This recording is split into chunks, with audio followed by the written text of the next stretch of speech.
Баршаңызға қайырлы күн. Өте дәмді нарын тураймыз.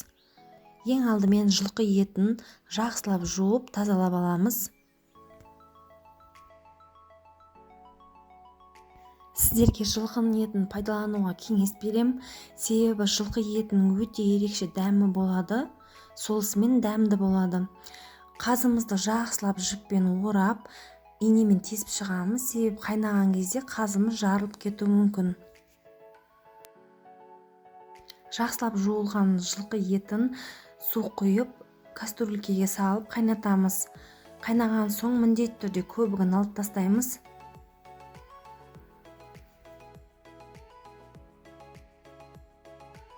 Дәміне қарай тұз саламыз. Мен тұзды көп салған жоқпын, себебі етім тұздалған. Етіміз қайнап жатқанда қамыр илеп аламыз.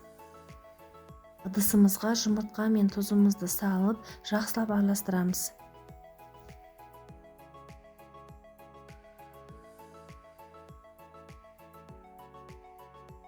Аздап судан құямыз, барлығын жақсылап араластырып, ұнымызды електен өткіземіз. Ортасын осылай ашамыз қолымызбен. Суымызды құйып, қамыр илейміз. Қамырымыз қатылау болады. Қамырымызды шамамен 10 минут илеу керек. Содан соң жақсылап орап, жарты сағатқа қойып қоямыз.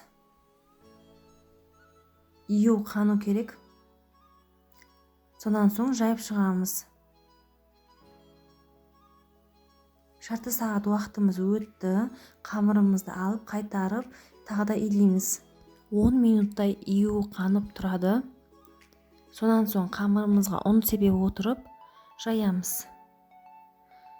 Қатты жұқа қылып жаюдың қажеті жоқ, орташа қылып жаямыз.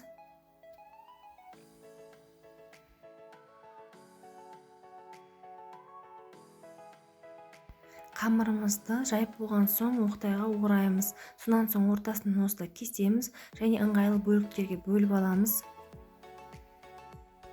Кем дегенде 2-3 сағат қайнаған жылқы етін сүзіп аламыз.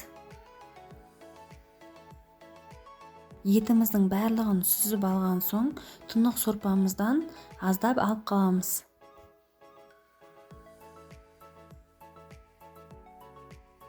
Міне осындай жұп-жұмсақ болып піседі. Қалауларыңыз бойынша картоптан, сәбізден салсаңыздар болады. Қамырымызды қайнап тұрған сорпамызға салып, жақсылап пісіріп аламыз.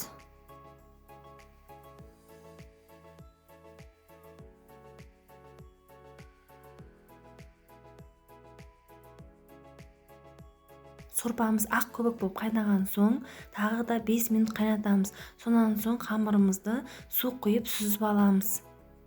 Қамырымыздың бетіне сорпаның майынан құямыз және жақсылап араластырып, сәл суытамыз.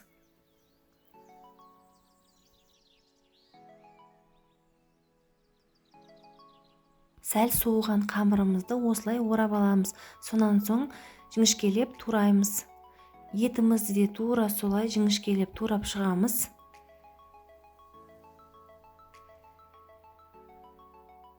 Туралған етімізге қамырымызды салып, барлығын жақсылап араластырып аламыз. Қамырымыз өте әдемі болып шашылып тұрады, бір-біріне жабыспайды.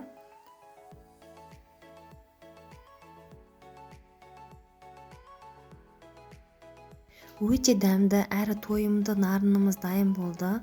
Міндетті түрде жасап көріңіздер, сіздердің көңілдеріңізден шығады.